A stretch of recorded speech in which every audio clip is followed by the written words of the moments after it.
perolehan saya paling kecil. Paling kecil. 6.005, ibaratnya beli kacang aja nggak bisa kan? Gitu. In case pemenangnya adalah Pak Ganjar atau Pak Anies, ya. Ini nasib kedepannya Mas Gibran ini kan gimana gitu kan? Ya itu urusan beliau lah. Tapi sebenarnya sebagai pendidikan bagi anak bangsa nih, Pak Jokowi sesungguhnya menahan diri untuk mengatakan hal itu. Karena itu sudah menjadi kritik keras. Ada batasan yang memang bisa rahasia dan ada yang tidak rahasia. Kalau saya bilang, kenapa kemarin saya tidak mau mengomentari ini ya, capres-capres ya. Tapi saya bilang apa? Di situ tingkat emosional para capres itu terlalu tinggi.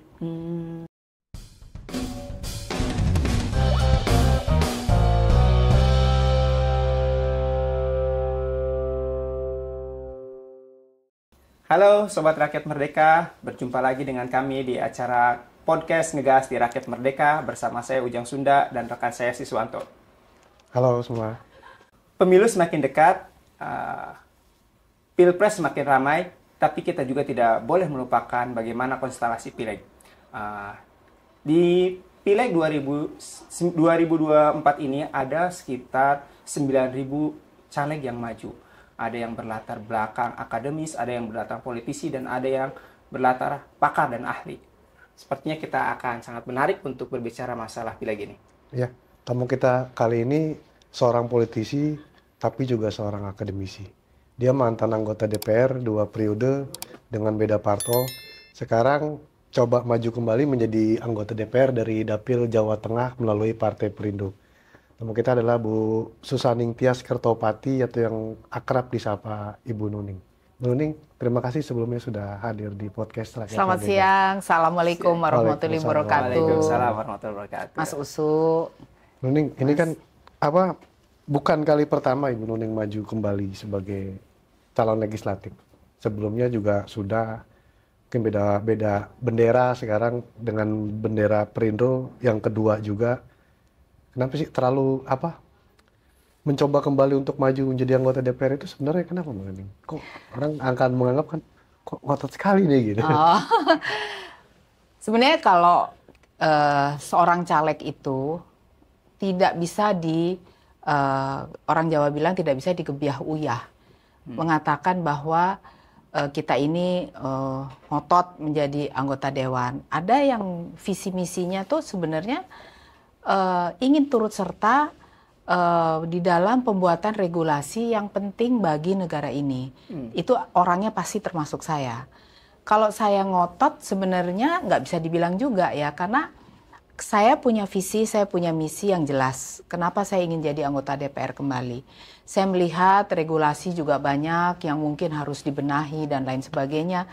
Ya kalau Tuhan memberikan rezeki bagi saya jadi lagi sebagai anggota DPR RI untuk yang ketiga kali.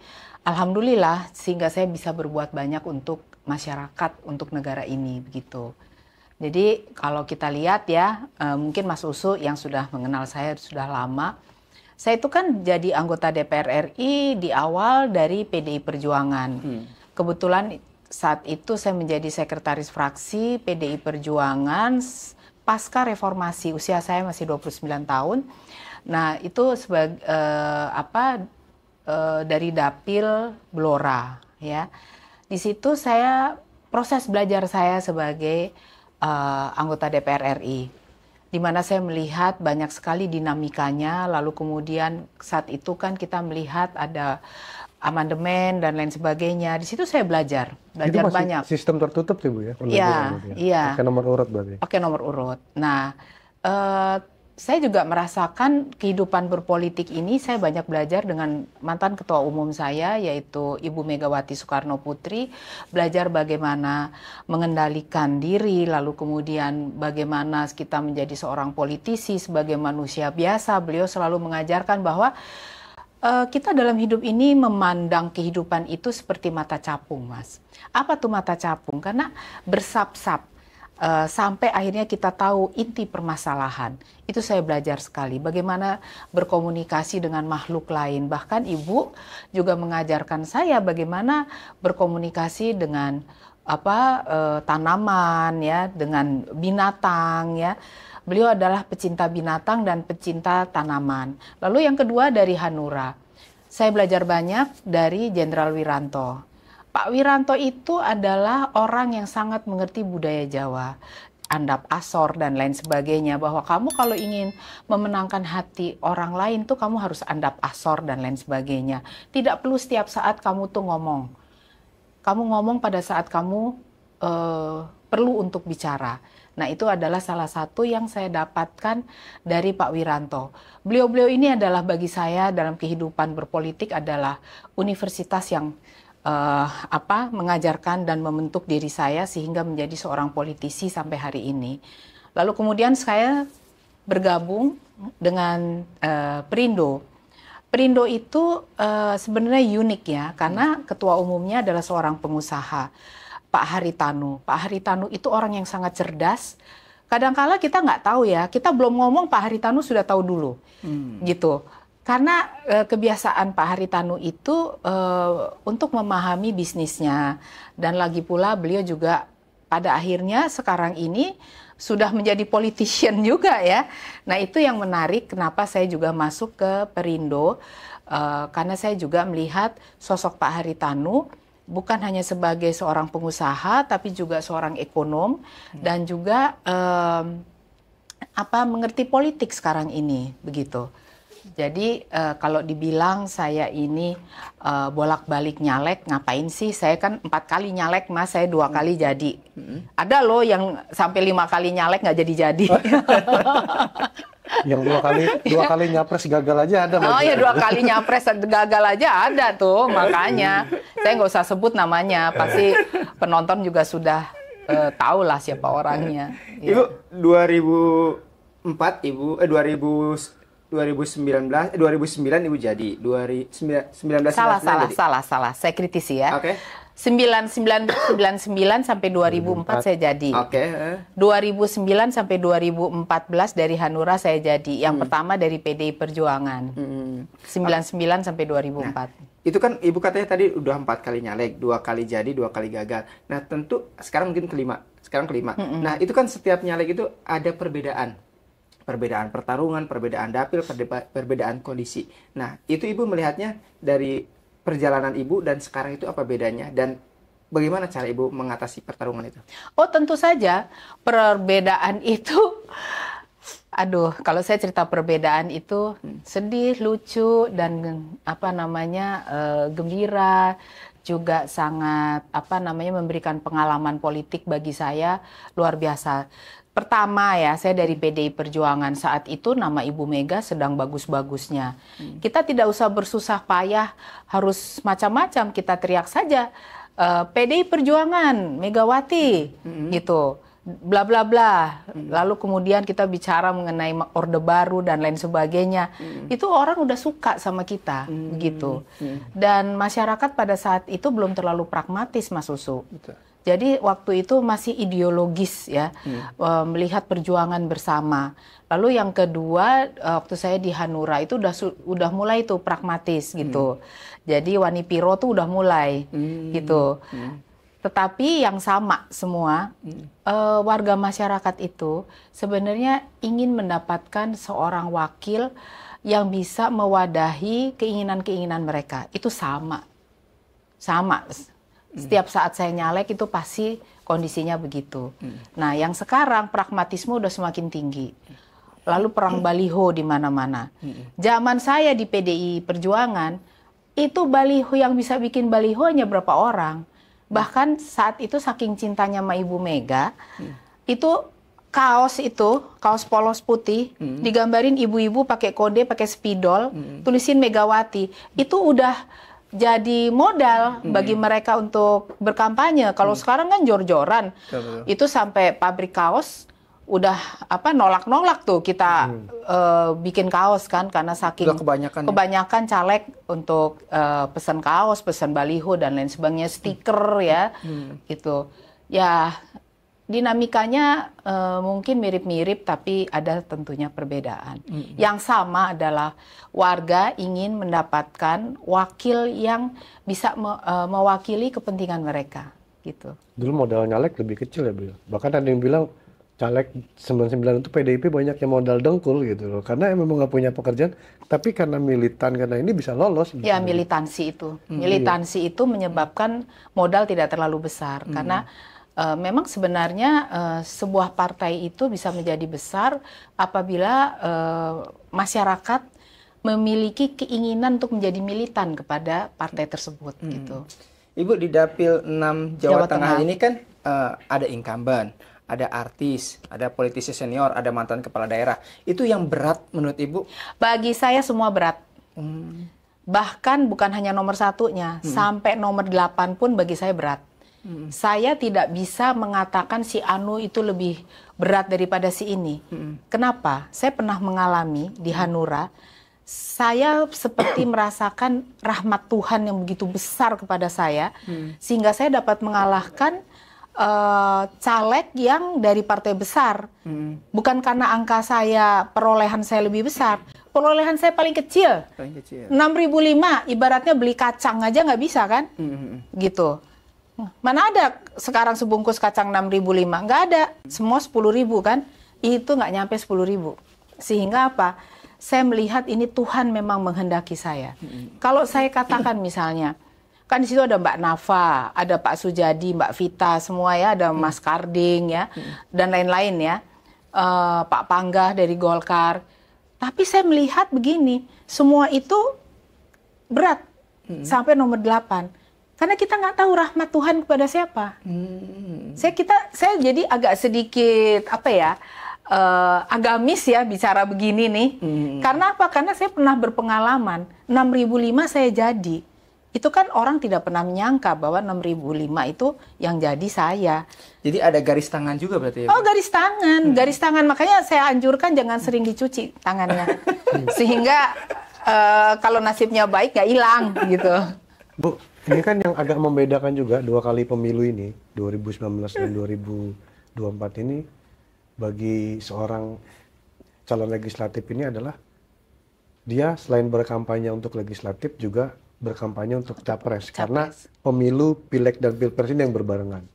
Kalau bagi Perindo sendiri yang juga punya, yang sudah mengusung Pak Ganjar dan Pak Mahfud ini, gimana Bu pengalaman untuk perbedaannya untuk di dapil yang sekarang ini kampanye di sana? Oh, kalau saya ditanya begitu ya, saya ini melihatnya kampanye berikut kampanye capres itu asik-asik aja ya. Karena kebetulan saya mengenal 2 capres tersebut gitu.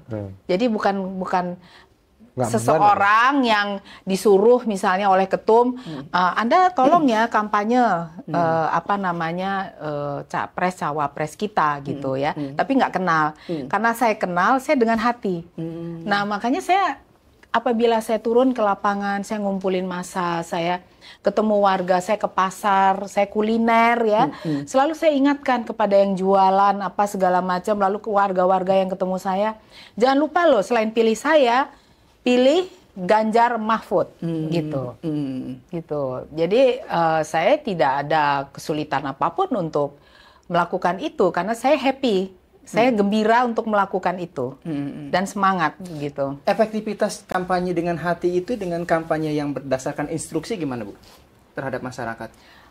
Ya kan orang beda-beda ya. Satu partai aja tentu beda-beda, bukan hanya di Perindo tapi juga partai-partai lain ya.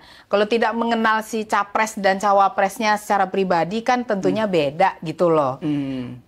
Dengan orang yang memang mengenal gitu kan tentu ya daripada saya pilih orang lain ya lebih baik saya bersemangat untuk kalau orang Jawa bilang milih boloku gitu loh.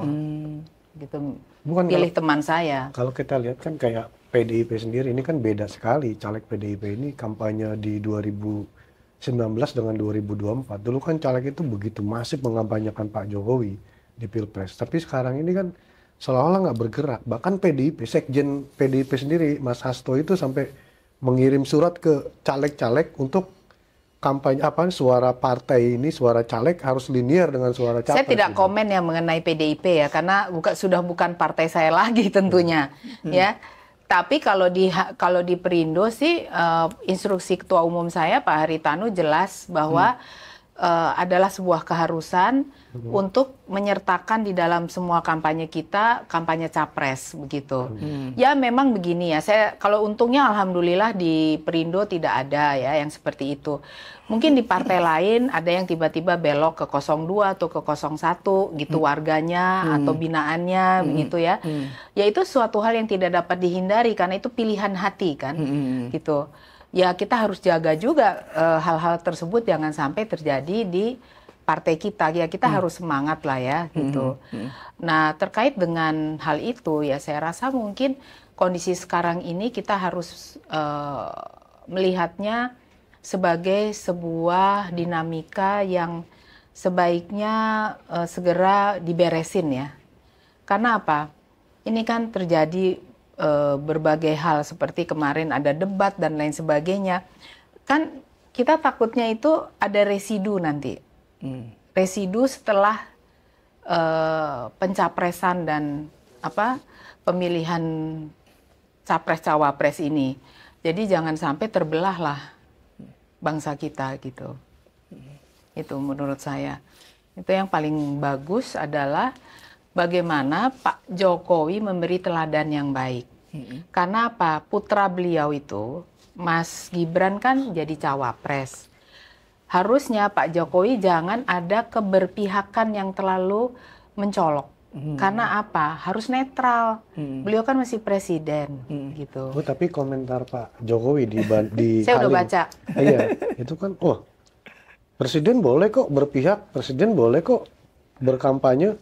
Maka kalau menteri-menteri kampanye juga nggak masalah gitu. Menurut Ibu tuh gimana, Bu? Seorang presiden yang dia tidak nyalon gitu loh, tapi dia bilang dia bisa berkampanye. Padahal setiap pergerakan presiden itu nggak pernah bisa lepas dari yang namanya melekat unsur Di dalam dirinya kepresidenan. kan, Iya dia pasti tugas-tugasnya presiden. dan lain sebagainya begitu. Pak Jokowi tidur pun tetap aja dia presiden RI. Iya. Dia makan bakso, dia jalan ke mall tetap Iya, presiden gitu. betul. Karena semua melekat dalam dirinya. Ibu menilainya itu gimana tuh? Ya sebenarnya kalau menurut pandangan saya apa yang disampaikan beliau itu kurang pas ya.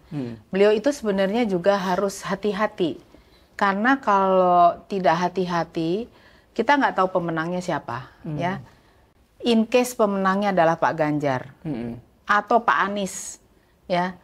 Ini nasib kedepannya Mas Gibran ini kan gimana gitu kan. Ya itu urusan beliau lah. Tapi sebenarnya sebagai pendidikan bagi anak bangsa nih, Pak Jokowi sesungguhnya menahan diri untuk mengatakan hal itu. Karena itu sudah menjadi kritik keras.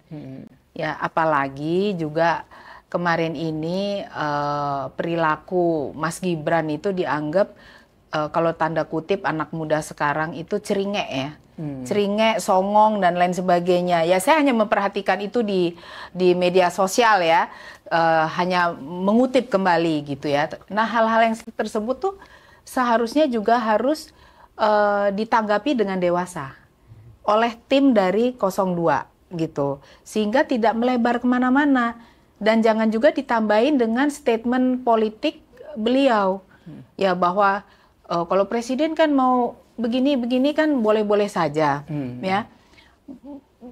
Misalnya pun beliau mau mengatakan itu, ya coba baca dulu aturan-aturannya gitu loh, seperti apa. Nah juga saya hanya berpesan kepada Bawaslu, kepada KPU, juga harus netral. Jangan berat sebelah gitu ya.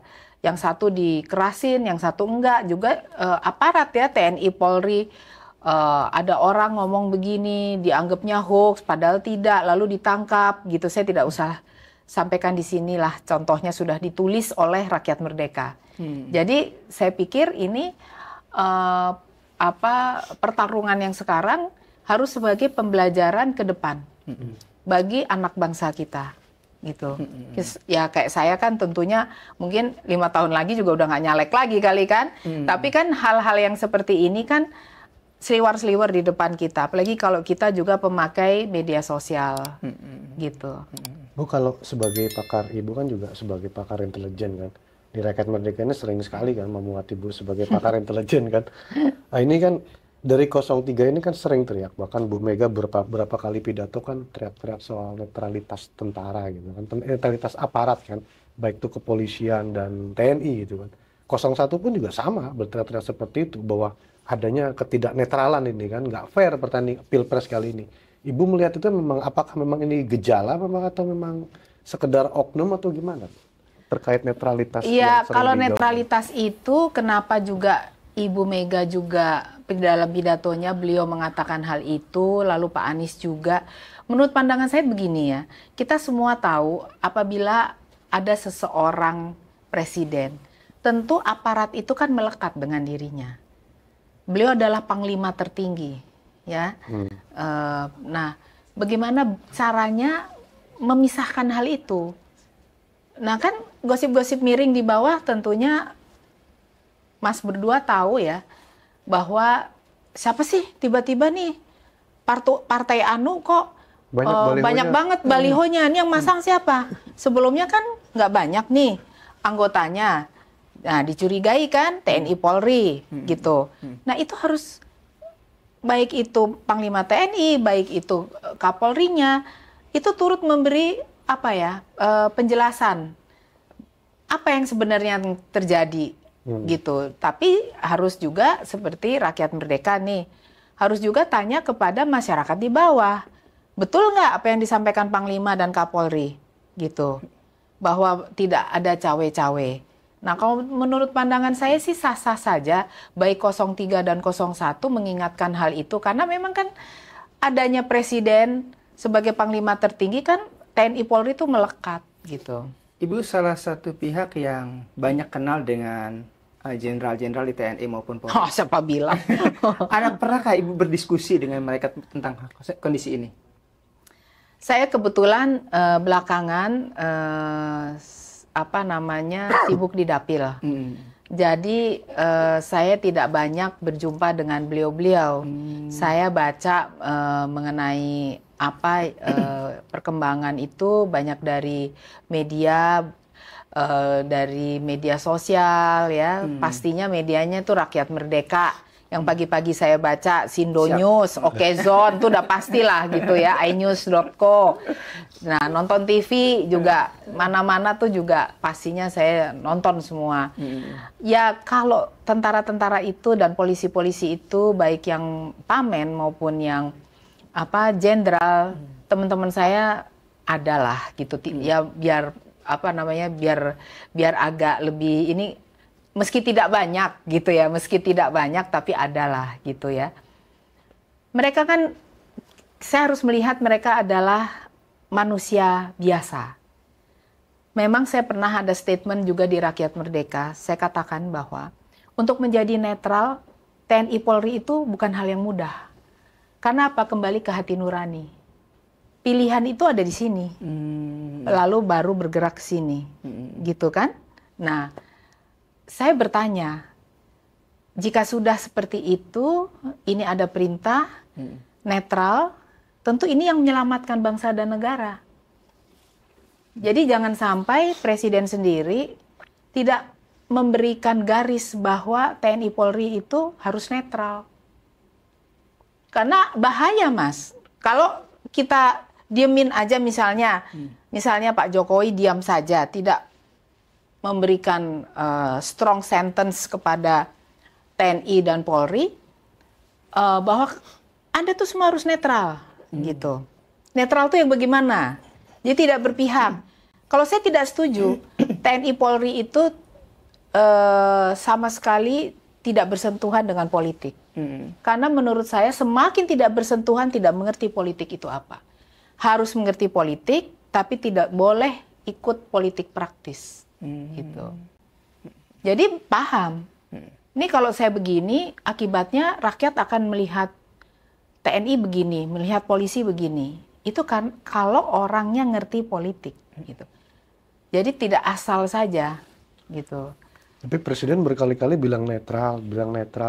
Menterinya ikut masuk dalam tim sukses. Kepala daerah masuk dalam tim sukses, dan bahkan Pak Jokowi sendiri bilang sudah nggak netral lagi, bisa memilih. Ini kan juga akhirnya yang membuat bingung masyarakat ini, dan akhirnya yang kepada unsur TNI Polri yang di bawah juga, loh, yang kita lindungi katanya boleh berpihak, ya berarti jangan-jangan kita boleh berpihak juga nanti begini. Iya, nah itu menurut pandangan saya hal-hal demikian itu yang harus disampaikan dengan hati-hati gitu ya. Jadi harus begini. Dan saya sangat menggarisbawahi di Komisi 1, apapun pilihan capresnya, harus kembali mengingatkan eksekutif itu benar langkahnya, termasuk netralitas itu gitu. Misalnya Komisi 1, jangan diam aja mentang-mentang pilihannya itu nomor sekian. Lalu diam aja ketika ada ketidaknetralan, karena berpihak ke pilihannya gitu. Jangan diam aja menguntungkan. Harusnya Komisi 1 juga teriak, sudah melanggar nih, sudah tidak netral nih. Nah, itu harusnya disampaikan. Jadi gitu. saya jadi ingat debat pertama yang waktu debat capres pertama itu yang masalah Pak Prabowo diserang masalah pertahanan itu kan. Pak Anies dan Pak Ganjar itu kan debat capres kedua ya. Pak Anies dan Pak Ganjar itu meminta bukan strategi, bukan data-data alutsista, tapi kan soal masalah indeks pertahanan yang berkurang dan sebagainya, strategi yang sebenarnya terbuka untuk umum. Saat itu Komisi 1 ketuanya Mbak Mutia Hap itu bilang sudah benar Pak Prabowo nggak membuka itu. Begini, saya juga mantan anggota Komisi 1 dan saya dosen ya. Dosen defense dan intelijen. Nah, kalau soal itu, ini kan masalahnya karena undang-undang kerahasiaan negara ini belum ada juga sampai sekarang. Sebenarnya saya tidak membenarkan 02 tentunya ya, tetapi kita harus tahu aturan yang sebenarnya bahwa di dalam konteks alutsista tidak semua bisa dibuka, apalagi teknologi dan perjanjian itu ada hal-hal yang memang tidak boleh dikupas ke muka publik, ya. Jadi itu bukan masalah benar atau tidak benar. Ini udah konsensus, udah kesepakatan internasional gitu. Jadi kita bukan lagi bicara mengenai Prabowo atau Prof Mahfud atau Pak Anies ya, kita udah nggak bicara itu lagi kalau soal ini gitu. Jadi ini harus dikunci sebagai sebuah aturan. Kalau kita tidak juga mengikuti regulasi, kepercayaan internasional kepada kita juga akan luntur begitu. Meskipun semua, tapi kan nggak semua juga yang sifatnya rahasia. Loh enggak, ada yang tidak rahasia. Iya, misalkan yang dipertanyakan. Ada yang tidak rahasia, tetapi ada yang rahasia. Kalau saya bilang bahwa tidak ada yang rahasia, saya sebagai pengajar ya, sebagai analis saya salah. Iya, makanya kan yang dipermasalahkan juga misalkan kayak Pak Anies mempermasalahkan soal anggaran pertahanan. Itu kan sebenarnya terbuka juga ketika kita tidak semua juga terbuka. Ya, anggaran untuk yang ini alutsista mungkin. Tapi maksud saya tidak semua juga terbuka. Ya, makanya kan ada batasan yang memang bisa rahasia dan ada yang tidak rahasia. Kalau saya bilang kenapa kemarin saya tidak mau mengomentari ini ya capres ya, tapi saya bilang apa? Di situ tingkat emosional para capres itu terlalu tinggi. Kalau saya misalnya ditanya mengenai apa sih yang dibutuhkan oleh TNI gitu ya, yaitu pengembangan SDM. Itu hal yang sifatnya keniscayaan. Lalu bagaimana pembelian alutsista gitu? Itu kan ada metodenya. Sebenarnya Pak Prabowo sebagai Menteri Pertahanan jika tidak terganggu dengan omon-omon ya, beliau itu jawab aja dengan tenang ya, dengan tenang dan menjawab sesuai dengan aturan-aturan yang berlaku. Abaikan saja, namanya juga debat ya, salah satu ingin menjatuhkan yang lain, tapi apabila beliau itu bisa mengerem emosinya, tentunya sebagai Menhan masa nggak tahu sih metodenya pada segala macam gitu. Ibu kembali ke pencalegan Ibu. Ibu kan waktu 2009 sampai 2004 itu Komisi 1. 2009 2014 Komisi 1. Enggak, saya dari 2009 sampai 2010 saya di Komisi 3, Komisi Hukum.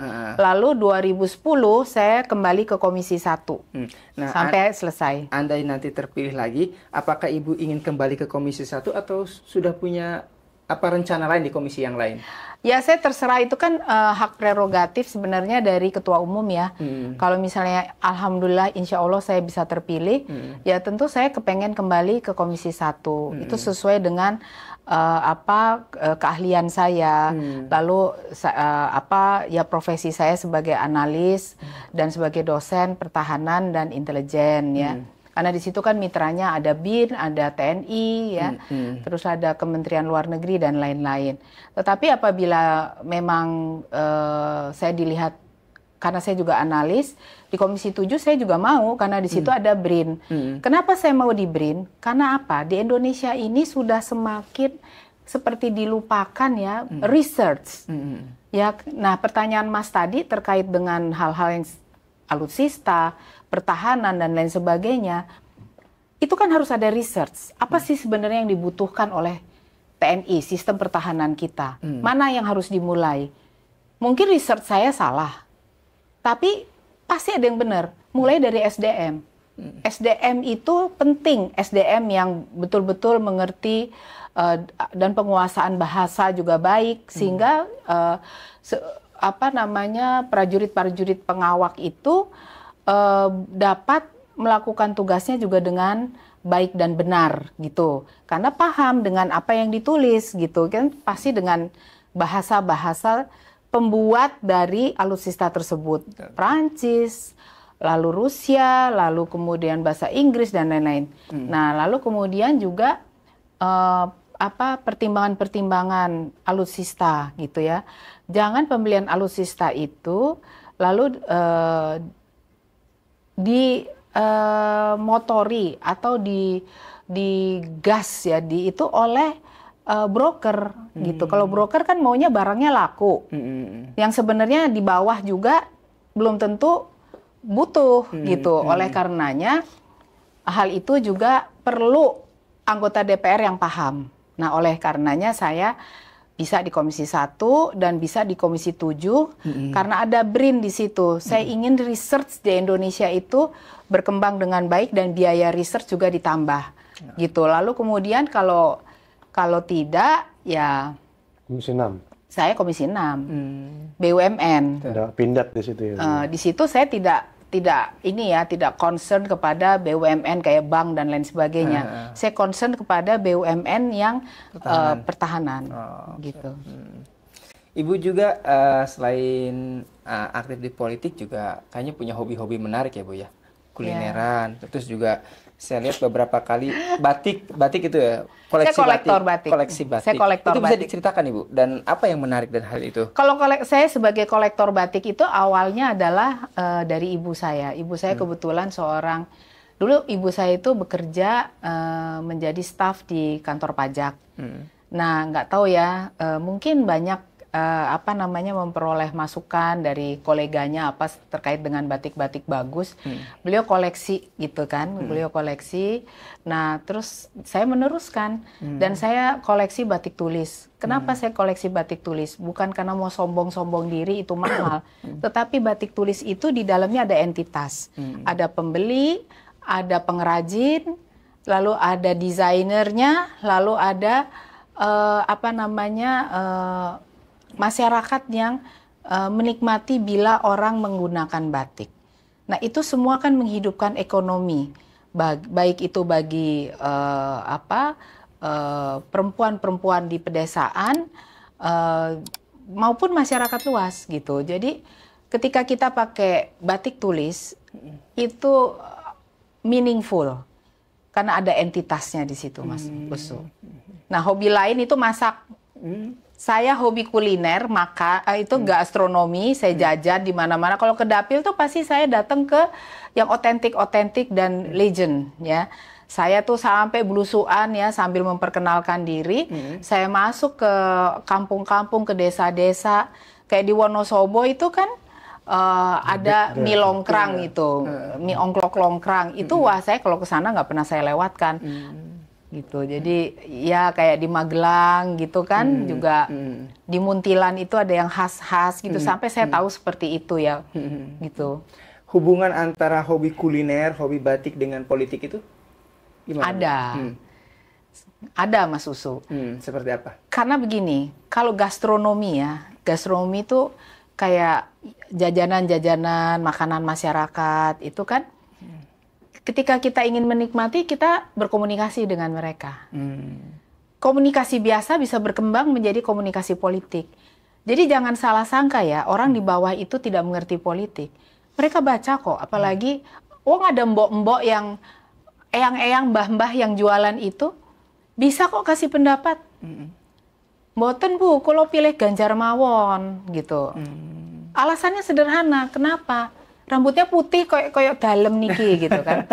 Nah, itu kan bahasa sebenarnya bahasa masyarakat, bahasa komunikasi masyarakat yang bukan komunikasi politik, tetapi kan itu bisa dimaknai keinginan orang gitu.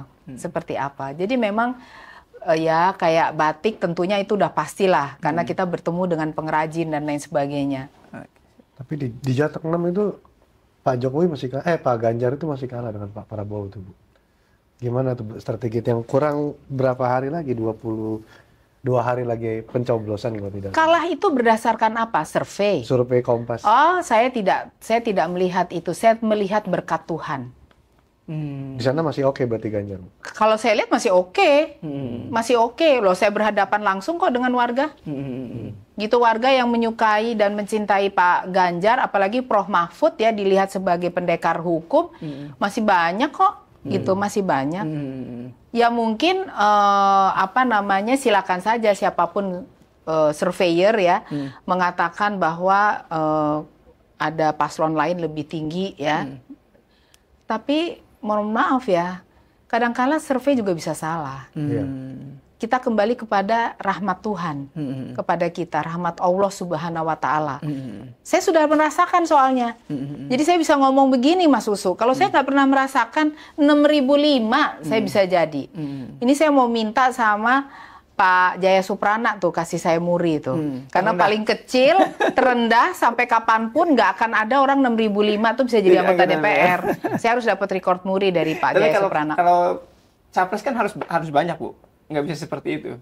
Ya kalau capres beda lagi. Tapi kan rahmat Tuhan apabila sekarang hari ini ya, mohon maaf ya, hari ini katakan misalnya tadi, bukan saya nyebut loh Mas yang nyebut bahwa Pak Prabowo lebih tinggi daripada Pak Ganjar. Dalam 1 jam, 2 jam, lalu kemudian karena kehendak Tuhan, rahmat Tuhan itu menyertai rakyat kita, menyertai masyarakat kita. Akhirnya mereka berpikir, lebih baik Ganjar. Who knows? Bisa berbalik. Bu, saya mau minta tanggapan. 2 minggu lalu bintang tamu kita kan sekretaris tim kampanye nasional Nusron Wahid. 02 kan, Nusron Wahid. Nusron itu bilang berapi-api banget sama kita itu, dia bilang, kan mereka sudah kencang sekali menggaungkan pilpres 1 putaran. Dia yakin 1 putaran, kata dia. Yang bisa menggagalkan 1 putaran itu ketika ada kejadian luar biasa atau tsunami politik, misalkan seperti di Jakarta waktu itu Pilkada DKI, Ahok yang sudah diunggulkan, Ahy yang sudah diunggulkan, Anies yang underdog ternyata bisa menang karena ada kejadian tsunami politik waktu itu. Kata Nusron, kalau sekarang kita lihat tidak ada tanda-tandanya, jadi ya 1 putaran. Dia aja. Bukan Tuhan. Ya gitu. Nah, saya melihatnya dari analisis intelijen ini, apakah memang pilpres ini adem ayem aja gitu loh. Sementara sudah banyak terjadi kecurangan di sana, sudah ada yang menjadi korban jiwa, apakah memang akan adem ayem aja kalau dari Ibu melihat dari analisis intelijen sendiri? Enggak, begini ya. Kalau saya melihat begini,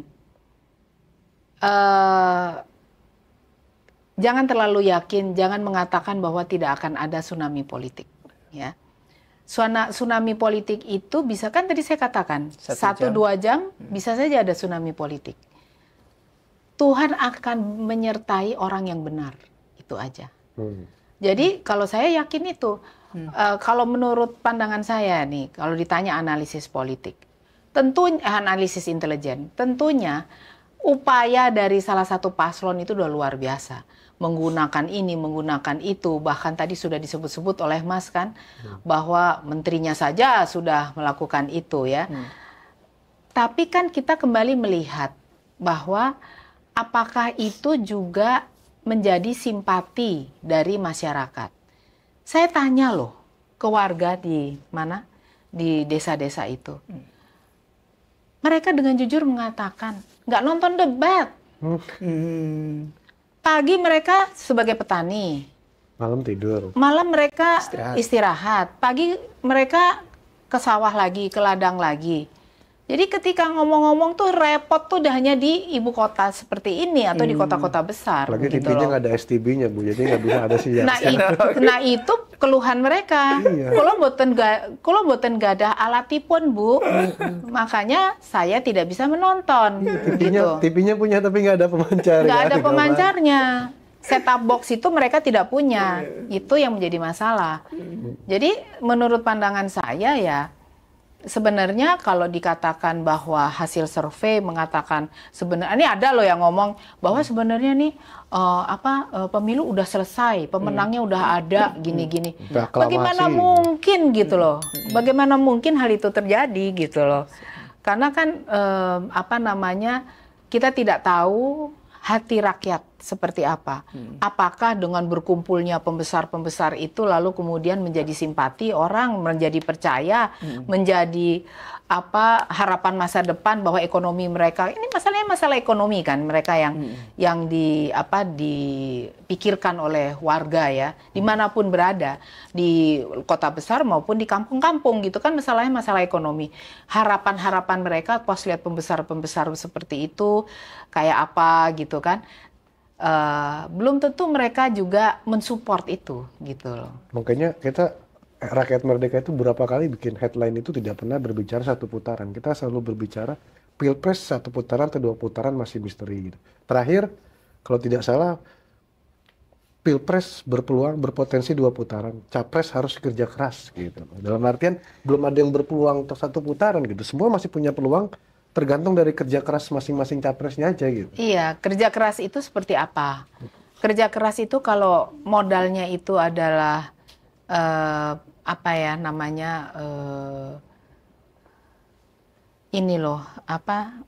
wanipiro ya. Memang rakyat sekarang udah nggak bodoh loh. Mungkin diterima uangnya tapi nggak milih gitu. Tetap hati nurani mereka lah yang berbicara. Ikut Nanti himbauan Pak rahmat Prabowo. Tuhan yang menentukan siapa pemenang. Iya, kalau menurut pandangan saya begitu sih. Ikut ya. himbauan Pak Prabowo dia. Terima uangnya jangan pilih orangnya. Kan kata Pak Prabowo gitu. Ya, tapi kalau berbalik kepada beliau Dia gimana? makanya. Itu dia makanya 2 kali kalah Bu. Ya, itu makanya kalau bicara jangan asal lah gitu. Ibu, menarik sekali obrolan kita. Tapi ini yang terakhir mungkin sebelum kita ditutup ini ada kuis Bu. Pertanyaan 5 pertanyaan jawab cepat. Oke. Nggak berat-berat. Serem nih, serem. Nggak berat.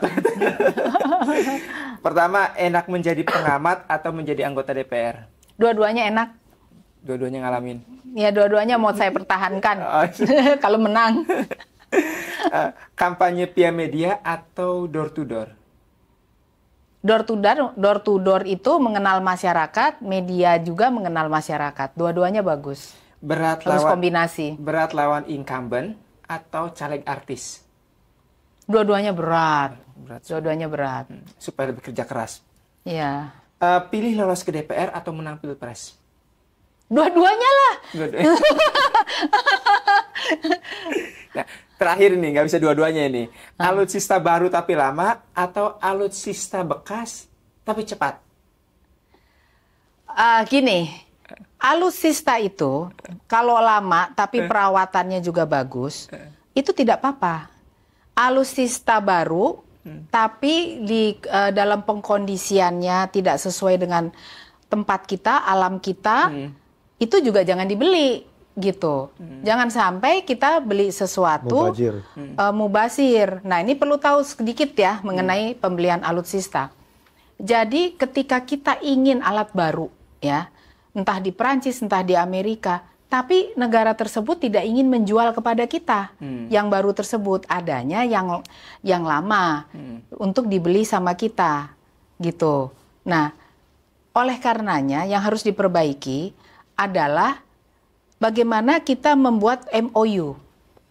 Itu harus betul-betul disertai orang-orang yang paham dan orang-orang yang ahli, sehingga bisa berubah komitmen-komitmen dengan produsen alutsista gitu. Ini yang tidak dipahami oleh media. Seringkali kan mengatakan, ya alutsista lama gitu ya, digebiah-uyah semua. Begini, caranya dalam pembelian alutsista itu bisa saja, kebetulan kita beruntung, kita butuh yang baru, di sana mau kasih yang baru. Tapi kalau kita tidak beruntung, kita mau yang baru, mereka mau kasih yang lama. Nah, ketika itu sudah menjadi kebolehan daripada kita membeli, kita juga harus tahu sesuai nggak dengan alam kita.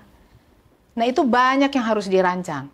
Jadi tidak bisa saya ditanya begitu, karena kalau saya ditanya begitu, jawabannya bisa panjang lebar gitu. Sampai besok pagi nggak akan selesai. Oke, Sobat Rakyat Merdeka, itulah obrolan kita dengan Ibu Susani Tias Kertopati. Obrolan yang sangat menarik, menambah wawasan kita, juga membuka peta bagaimana pertarungan di Pileg dan juga di Pilpres. Dan jangan lupa like and subscribe YouTube Rakyat Merdeka TV ini yang ada di bawah sini nih. Untuk mengikuti konten-konten menarik dari Rakyat Merdeka yang otomatis insya Allah bisa menjadi parameter pemilihan dari pemirsa semua dalam menentukan pilihan di pemilu 2024, baik pemilu legislatif maupun pemilu presiden. Dari kami sekian, terima kasih. Salam Rakyat Merdeka. Salam Rakyat Merdeka.